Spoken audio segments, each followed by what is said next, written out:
Welcome to the Executive Connect podcast, a show for the new generation of leaders. Join Melissa Aarskaug as she speaks to a wide variety of guests that bring new insights into leadership, prosperity, and personal growth. While no one has all the answers, by building a community of open-minded and engaged leaders, we hope to give you the tools you need to help you find your own path to success. Welcome to Executive Connect. I'm so excited today to have Aaron Thweatt here with us to talk about salary negotiation. Aaron, tell us a little bit about yourself. Thank you so much, Melissa. My name is Aaron Thweatt, and I'm an executive coach. And the main thing that I do is I help people manage difficult conversations and make tough decisions. And one of the key pillars of that is managing all conversations in your life and with yourself. And today, I think I'm most excited to talk about managing the conversation around salary negotiation. This is one of my favorite pastimes to help clients with and do speaking events on. The reason I got into coaching was because I started helping people negotiate their salary, like 5-6 years ago. I spent a lot of time in corporate America, 5 different careers across 18 years in various roles. Grew up in Alaska, went to school in Colorado, worked in Denver, then moved to LA for a very long time. Now I'm here in Austin, where I'm building my executive coaching practice and focusing on salary negotiation for women in their corporate and technological roles. Excellent introduction. I'm so excited to talk with you today about salary negotiation. And I think I'll just kick it off with, from your perspective, why do people shy away from salary negotiations, and what can you offer them as advice on how to overcome or not be hesitant with salary negotiations? Yeah, it's a great question. And it's kind of the first thing that I find people bring to me when we're discussing, their journey in salary negotiation, or maybe something that they have upcoming that they want help on, which is, for the first time, advocating for yourself in a meaningful way.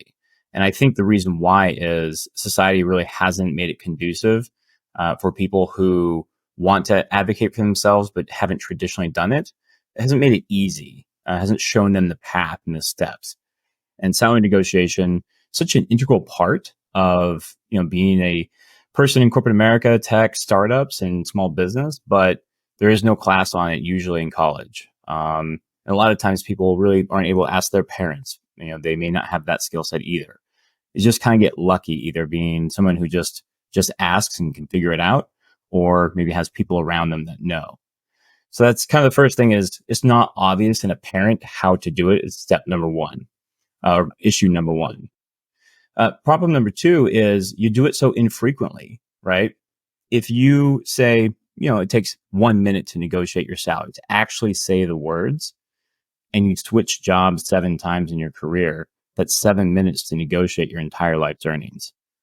And so, it happens every 2 to 5 year intervals, maybe even longer for some individuals. And, it's a big moment that you don't really get to practice for, that there isn't a playbook for, and it's really high pressure and high stakes. And so combined with the, aforementioned lack of knowledge and lack of prep that most people don't get, they want to swing for the fences and they don't have training, in essence, in a really high stakes situation. So sometimes they back off and don't try as hard to get as much money as they could, or phrase the exact incentives that they want access to. So that's one of the 2 biggest issues I see. You make a really good point. I think back about my first job, or the jobs that came after my first job. I never even thought to negotiate. I was just so excited to get the job that I just accepted the pay that they were giving me. And I was lucky, like you mentioned, I had worked and babysat for somebody that was in the banking industry. So I got paid a higher rate just because the person I knew, not because I had any special expertise. It was one of my first jobs. So I was lucky enough to get that pay, but didn't know to negotiate, to your point, that I should even negotiate higher than I did. So thinking, and kind of spinning a little bit off that, when people are at the beginning stages of interviewing for a job, what are some key strategies that they can or maybe precedents they can set at the beginning of that interview process when they're just starting to talk about salary and negotiating their salary. So what are some key strategies they can use in the early stages of interviewing? Yeah. So two categories. There's the pre-work or preparation for the negotiation, and then the actual negotiation. The preparation looks like understanding your market value, making sure that you understand what the company's job really is and what the scope is, to make sure that that's correct and your understanding of it when you're looking at the job description, so you can have an opinion and a philosophy to have better discussion with the recruiter, the hiring manager, and the whole interview panel as you move through that process. That's kind of a quick primer on the preparation basics. And one of the key things is looking at, with salary transparency laws, pay transparency is very helpful. So looking at similar job descriptions and job postings that have salary ranges in them is one of the best ways to get some data. Now, it's only salary usually. And so the incentive compensation, the equity is usually more in-depth exercise to acquire that information.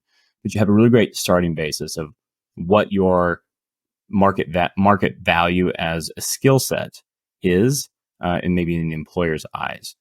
That's kind of a bottoms up approach. Top down is to consider, what is the value of what I do for the company? Sometimes if someone's a HRBP or a software engineer at a large company, they could go and maybe run that function at a mid-sized company or a startup. So thinking about where your skill sets can have arbitrage across different stages of company, different industries, is another really interesting way to look at it. So that's kind of the quick primer on before the negotiation. Now, when does the negotiation start and when do you go in phase 2 is the next question. So the negotiation starts on the first phone call when the recruiter asks, what are your salary expectations? And this is a part where I think catches a lot of people off guard, that they're asking that already sometimes. And I think, for your audience, they're pretty seasoned, and so they're familiar with that occurring. But a lot of conventional advice says to just state a range. And what I coach my clients to do is, you have all that preparation and that data informed about your skill set, but you want to see what they think. And it's too early, in my opinion, to be stating a salary range, because you don't have leverage yet, because you haven't interviewed. You don't know the full scope of the job and whether it's even leveled appropriately. You have to define the qualitative before you address the quantitative. And so starting to figure out what their pay philosophy is where I'd like to go with my clients. And that looks like saying to the recruiter, hey, I'm so glad we're talking about this. Can you tell me about your company's compensation philosophy for this role? Because they're asking you about salary, but what about bonus and equity that culminates in total compensation? So that's the ultimate number that you want to have clarity on when you're negotiating an offer at the end. And, you may take less salary and more equity if you can get with a really hot Series B startup. If you go work for Fortune 500, Fortune 1000, it's going to be more balanced towards, wanting a robust salary usually, because the equity maybe isn't as much philosophically as maybe a startup would give. And so understanding that ratio and that mix, depending on industry, stage of company, it's too soon to be saying what your salary should be, because there usually isn't one fixed number that you would accept given your scope of opportunities. That's a good point. I think sometimes you make a really good point. People jump the gun on that. Like, the recruiter wants to know, if you're out of the pay range, right? If you want 150 and the job is 100, they want to get you out of the process, and telling them that your salary is 150 and they only have a budget of 100 would automatically knock you out of that job right away. So you make a really good point, making sure you understand before you move to the next level. So what do you think are some mistakes that people make in negotiating their salary? Yeah, great question. So number one is not preparing adequately, and that kind of informs the whole process. But once you have that preparation done, as we mentioned, if you can make it past that first question, basically punting, by getting the information. Usually when you ask that question, what is your company's compensation philosophy? You'll find out one of two things. One is they'll state the range that they have, and maybe they'll mention the bonus target if there is one. And if there's equity, they may just say, and then equity is involved. They may not get super specific at that juncture. But it's good if they say that because it sounds like, a company like that may have done its work to define what the job should be paid. Sometimes you'll find out that the company doesn't have a philosophy on what the job should be paid. And that's why they're asking you. So they want to see, who kind of fits their secret internal number that they haven't officially defined, or maybe they'll work it out throughout the interview process based on the caliber of candidates coming through. And so you want to leave that open and gather more information to understand the scope of the role is right. The next mistake is not understanding that the way you interview is also the way you negotiate. So basically, as you're interviewing, you're looking for what are the biggest pain points and, how you can solve them uniquely. Obviously, that's how you get the job.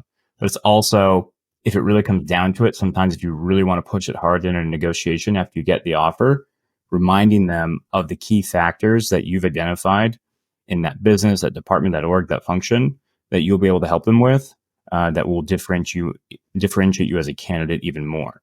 So you're collecting that data along the way so that you can use that as part of your closing arguments. And I'd say third, the biggest one is not believing that you can't negotiate, to be honest.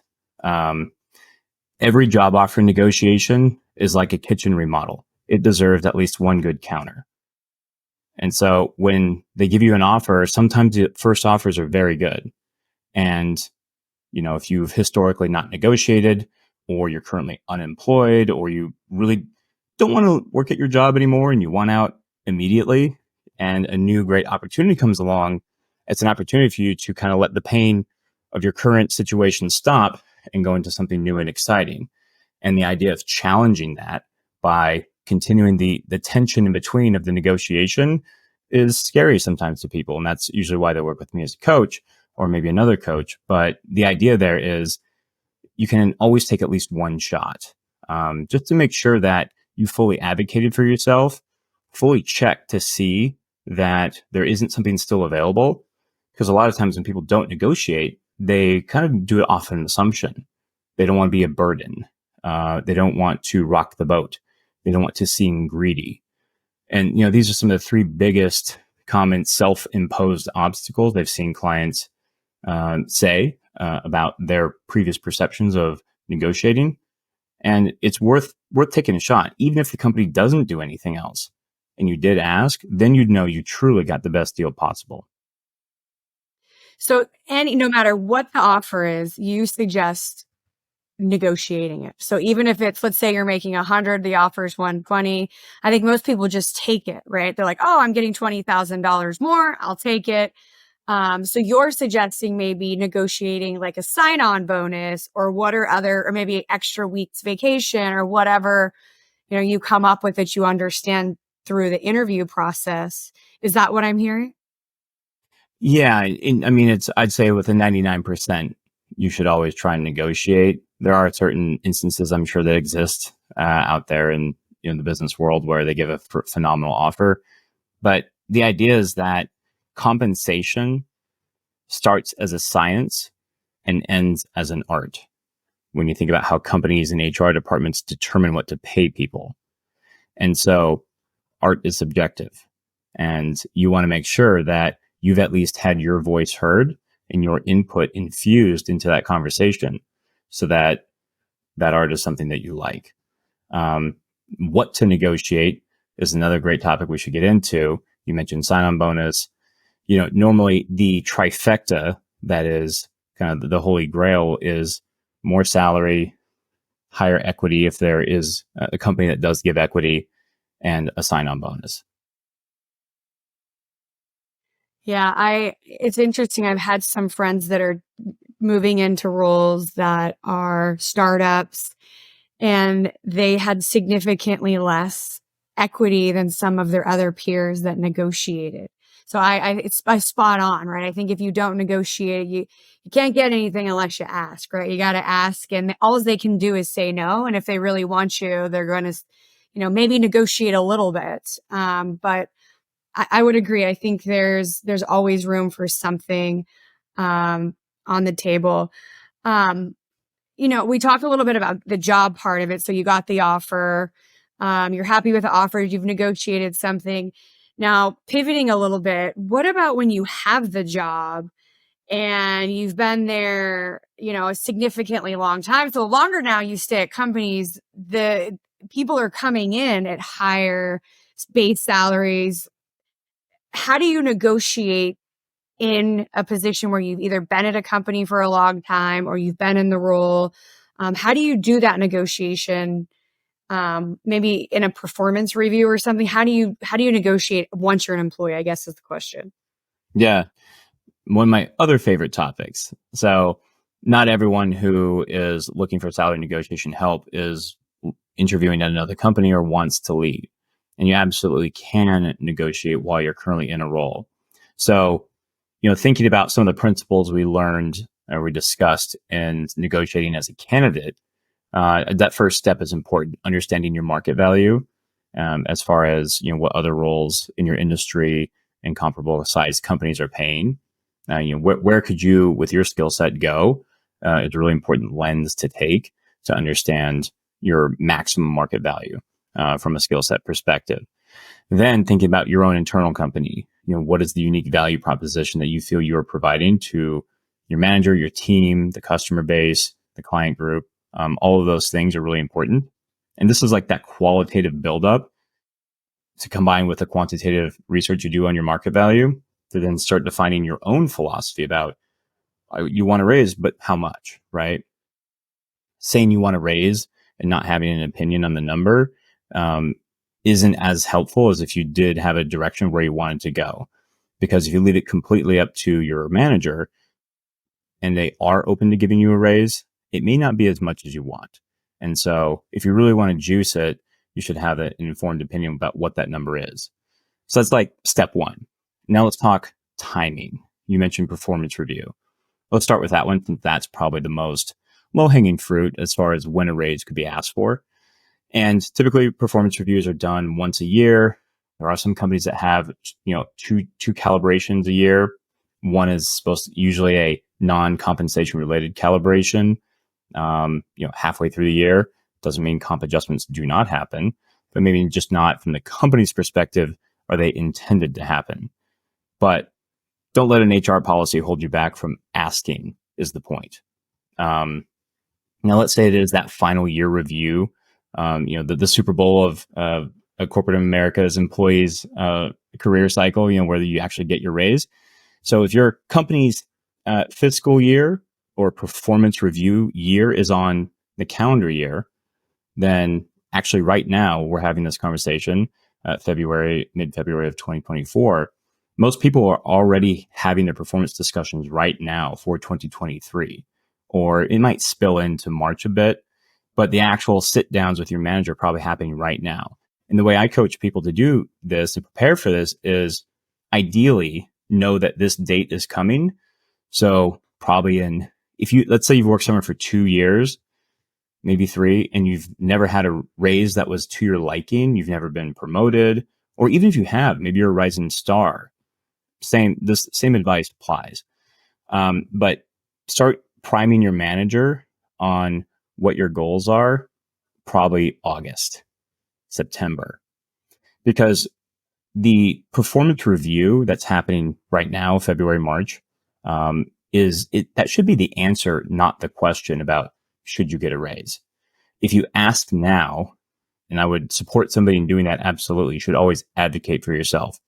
But the point is, if you waited thinking, I can only ask during the sit down, that's a bit of an issue because your manager will say, well, thank you for sharing.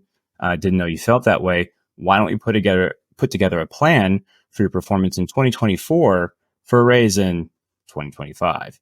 And then you get punted a year. So to save yourself that time, you want to start priming your manager, probably about 4 months, 5 months before the actual sit down of the performance review. And that's assuming that, you don't actually have the opportunity to have regular discussions. Some people don't touch base with their manager that much. And when they do, those meetings go quick. Those one-on-ones, maybe they're biweekly, sometimes it's only every month. And they're quite a flurry of, the business's priorities, your team's priorities, what you're working on.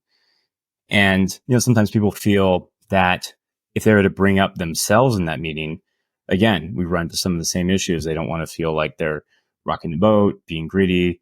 But at some point, you will have to ask. You will have to state your case. And in order to get your manager thinking about it, when they have the most leverage for you, it has to be in the budget. And by the time you're sitting down February, March for your performance review, that budget usually is already pretty baked. The raises, the performance distribution curve has been set. The budget for that has been inputted by the manager, and they could maybe go back and ask. It's just going to be a lot more friction than if you started putting into their mind what your vision was for yourself, your career, and what your desired raised is. Then they would actually, if they were on board, start doing what they need to do to manage up from them, from their own perspective, in order to get the money to give to you at your performance review time. Yeah, I know a lot of times friends that are in positions for a while, they've been getting 2-3% raises year over year, no matter if they achieve the highest top results. Everything's been tippity top. They've achieved everything they were supposed to, and they're getting 2%, 3% raises that aren't keeping up with inflation or, just where salaries are right now. What is your recommendation? Let's say they've been there for a while and they've gotten 2%, 1%. What would be your recommendation for these people to, they've gone to their manager, they've showed their value, and every year they're getting 2% a year. What would be your recommendation for these type of people to get more compensation? Yeah, it's a great question. And it's a trend that is probably going to accelerate just given the state of the economy, and companies watching headcount expenses and incremental cost creep, as far as salaries live forever. The 1 to 2 to 3%, if you're getting that, that's just we'll call it symbolic raise. That is something that the company is not prioritizing the base salary increase of the employees. They assume, and I guess the assumption is that the company's compensation philosophy, ranges, and structures are pretty organized. If you're in an earlier stage company, younger company, or a company that has a very lean HR team, that may not actually be true. And that's the other reason why you should be, doing yearly research. Maybe take interviews from time to time, check your market value to ensure that you're moving along appropriately with where the market is based on your skill set. Again, compensation starts as a science and ends as an art. So internally, you may not have the right progression. And if you don't say anything and you're just allocated that 1, 2, or 3%, the company assumes you're happy. And this isn't about the squeaky wheel always gets the grease. It's about the person who is able to advocate for themselves, communicate their value and alignment with the company's objectives or the team's objectives, and show how their outcomes are really delivering for the company on what it wants, or maybe even more, or maybe the scope has increased. You have to talk about these things. So many of my clients have started roles, and then 6 months in, they suddenly got a lot more. Even like 2 weeks, had a client, her manager who hired her quit, and then now she had to do her job. And so when things like that happen, when there's material changes, there's opportunities to ask for more. But if you don't say anything and just let it go by for years and years and years, you'll get just the basic amounts. So you got to ask. Second is having communication with your manager about what your goals and objectives are in virtually real time. We all know that corporate goals can get set very late in the process. And even if your company is on top of it and is able to set what your individual goals are for a year, actually earlier in the year, things change. And being able to have a discussion with your manager about how you're trending is important. Because sometimes people think, I think I'm doing pretty good. And then sit down with their manager and well, your standard performance. It's like, really? Why? You didn't tell me. And so, being able to shake the bushes a bit, have a good dialogue and good relationship with your manager so you can ask them probably, I don't know, once every 2 months, something like that. Just want to check in and see, how you think I'm doing, and maybe have a dialogue about that. And then if you really want to push it and say, is there any reason that if my performance continues the way it is or has been, that you would not give me the highest possible raise at our performance review? Ooh, I love that. That was great because you're asking for it. You're not waiting. You're asking for it now, today. You're putting it in their mind today. Correct. Because what you don't want is we never talk about it. The entire year goes by. You get to the performance review and they're like, well, you could have done this a little better. We like this. And so, let's put that plan together again for next year. And you get punted a whole year. And depending on the cycle, it could be up to 14 months before you actually get a new raise, right? So it's just about avoiding that. It's about removing plausible deniability from your manager so that they have to tell you the truth at some point about your performance, or they just may have to, in a managerial speak, you'll have to read into it, but the company may not have the money for it, right? And then you go, maybe I've done all I can here. Maybe it is time to start looking for a new job if money is the biggest motivator for you. Obviously, there's a lot of other factors. I'm not saying you should just blindly quit your job if you're not getting the raise you want. But you should at least flesh it out so that you understand that if you stay and keep performing that way and the economic situation doesn't change, you may not get much more of a raise. Yeah, well said. I think there's two pieces I think of. There's people that get a job, stay with the job, move up, go for more pay over a period of time. And then I think there's the other side where I know a lot of peers have gone from one company to the next company, and what they're chasing is dollars, right? So they're chasing dollars through the process. What I'm finding with the second people, as they've kind of rode this wave with the big salaries, right, in the last few years, and now there's been, a let go or a downsize or a shift, and so they've kind of jumped their way up, double the salary, and now they're having to go back and relook at what their value is. And I love you mentioned like knowing what your value and what your worth is. How would you suggest somebody do that? Like in that either case where somebody's been at a company for a while, they've stayed, and 3% over 5 years is nothing compared to going from one job to the next job where you're talking $20,000, $30,000, $40,000 pay increases. Right. It's a great question. And, it's understanding the dynamics of the environment. So now we're probably more in a downtrend than we are an uptrend. Even though maybe sometimes it feels like it's a cliff based on all the layoffs that we're seeing. The first thing you do is, as we've been saying, is you got to have a good informed lens on what your value is in the market. Looking at those job descriptions. And even if you don't live in a state with that pay transparency, looking at that same company, or, they have that role maybe in multiple cities, being able to infer at least what it could pay if you do some geo calculations, maybe up or down from whatever that posting is a great start.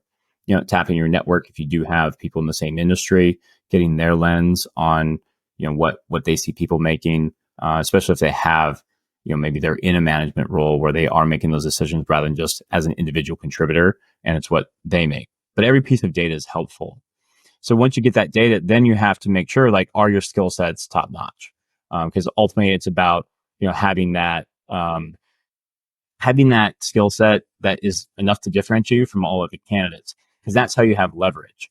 Even in a downward economy or a downward job market, the companies are still hiring people that they really need, right? It's just the largesse and the froth has definitely been taken out. And so they're looking to be much more efficient with their dollars, more scrutinizing during the offer process to ensure that they're getting the highest caliber of candidates. And so the same way that you interview for the role, it's just a higher hurdle rate. But then if you get in, you have leverage, because if you get a job in this economy, you're a standout.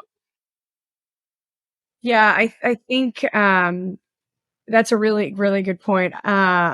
I know in the past, I used to use websites like careerbuilder.com to see the pay ranges like in a city. Is Career Builder, is that still a thing? Is it still accurate information? Because I know some friends on Career Builder, their salary is substantially less on Career Builder than what they're making. And then kind of some states it's higher than what others are making. So is that like a good place to look? I have two opinions about that. As a former compensation consultant, inside 4 different tech companies, when employees would bring that type of data to us from Glassdoor, salary.com, it was never super compelling obviously we heard what the employee was ultimately trying to tell us. But from a pure data standpoint, that data it's kind of dirty. It's self-reported. It's not super clean. And it's just salary, right? Where are the incentives? The whole thing is missing. But the other opinion that I have to share is, you as a candidate or someone working a job wanting more data, what are you supposed to do, right? You do need something. So I would definitely look at that. If you work in a technological role, levels.fyi is pretty robust as far as how they break out distinct skill sets, what they pay by level. These sort of, the rebels are creating their own data sets, and they're getting more and more robust in nature, not quite rivaling, the Mercer and Radford surveys that, internal HR departments do across, thousands and thousands of companies, but it's getting really good. So looking maybe for an industry specific data set. I know even in aviation, there's, reported data from a survey in one of the main magazines or publications. So across that, there's maybe a unique well of information for you to start with, rather than one of the broader ones like a Glassdoor or salary.com. That's great, Aaron. Thanks for sharing that. I've never even heard of it. I plan to go look at it. It's great piece of information.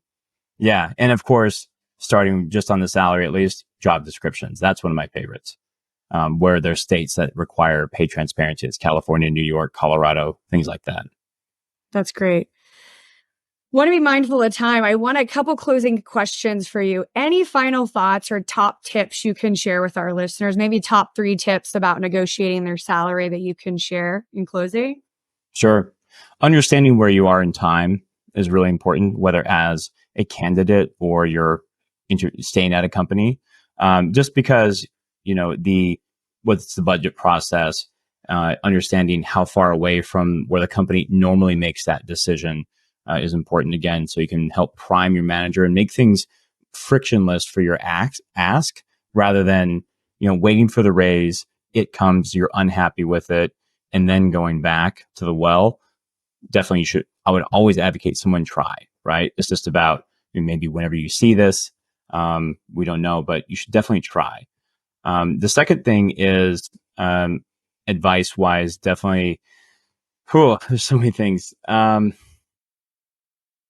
Understand the performance requirements and the performance criteria. Like from an HR perspective, what is the actual scale? And start to have that baked in to your conversations with your manager while you're talking about what you're going to be accomplishing, when it should be done by. And if you're able to do those things, asking them, you can never get a full confirmation, but say, would this give me the best chance at getting the highest possible raise, or highest possible bonus, or highest possible annual equity grant? Because it's, if you're in tech, those 3 levels are possible usually. And you want to ask about all of it. It's not always just about the salary. And sometimes they're like, companies will be watching cash a lot. Maybe they would be more open, especially since they've laid people off. They have some free, stock, and they have treasury stock. So dilutions may not be as much of a concern. And the stock prices have gone up. S&P is an all-time high this week. So, dilution is maybe less of an argument at this current juncture. It could change in several months. But that's one tip I would give there. I love it. Negotiate, and ask for it. Yeah. But as a campaign, and the campaign is ensuring that your manager and you are on the same page about how your performance is being viewed, is probably the thing that's consistent, with spikes occasionally of actually asking, rather than saying nothing, having zero clarity about how you're doing, and trying to climb the entire mountain in one or 2 conversations is what I'm trying to prevent for people. I love it. Aaron, thank you so much for being here and sharing your knowledge. Before we close, tell us a little bit about you, your book, how we can connect with you for the listeners. Yeah, thank you. So my name is Aaron Thweatt. It's THWEATT, my last name. So Aaron Thweatt, Aaron with 2 A's, is my Instagram handle, at Aaron Thweatt. My website is resparkcoaching.com. There you can find out more about me, sign up for my newsletter, get in touch with me if you want to chat about any negotiations you have coming up. And also go in at the top of the page and click book and sign up for my book that is coming. I think actually just got delivered by UPS while we were here. But I wrote a book with Chris Voss, and he's a former FBI hostage negotiator who wrote this book, Never Split the Difference. So, I co-authored a book with him on using empathy in business, and the ultimate foundation of how I coach in my executive coaching practice, whether it be salary negotiation or personal issues, is helping you manage the conversation in your life and career. Thank you so much, Aaron, for being here today. And that's all for us at Executive Connect. Thank you so much. You've been listening to the Executive Connect podcast. If you have questions or ideas on how to bring leadership to the next level, email us at executiveconnectpodcast@gmail.com. And don't forget to subscribe so you can catch every new episode. Until next time.